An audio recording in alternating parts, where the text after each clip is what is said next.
Parliament ఎన్నికలు జరిగితే parliament ఎన్నికలకి 17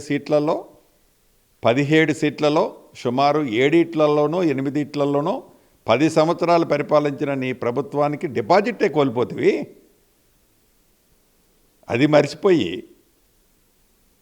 అంటే జాతీయ నాయకుడిని విమర్శిస్తే జాతీయ నాయకుడు స్థాయిలో నేను ఎదుగుతానని తాపత్రయపడటంలో తప్పు లేదు కదా, తప్పు లేదు. కానీ ఆశకు కూడా ఒక హద్దు ఉండాలి. నిన్న కూడా చూసిన ఖమ్మం పోయినప్పుడు,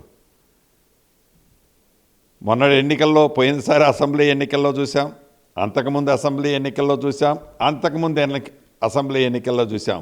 మీ నాయన తరమే కాకపోయా, ముక్కు 4 సార్లు 3 నెలలకు రాసినా మీ నాయన తరమే కాకపోయా. ఉమ్మడి ఖమ్మం జిల్లాలో మళ్ళీ ఖమ్మం జిల్లా ప్రజల తీర్పు 7-8 సీట్లట, గట్టి కష్టపడితే 10కి 10 గెలుస్తుడట. ఉండాలా? ఏడ గెలిచేది నువ్వు? ఏడకి నిలబడతావు? ఖమ్మం వచ్చి నిలబడు. ఆహ్వానిస్తున్నారా కేటీఆర్ని ఖమ్మంలో పోటీ చేయమన్నా? ముందు ఎవరినో గెలిపేయటం కాదు, నువ్వే వచ్చి నిలబడు.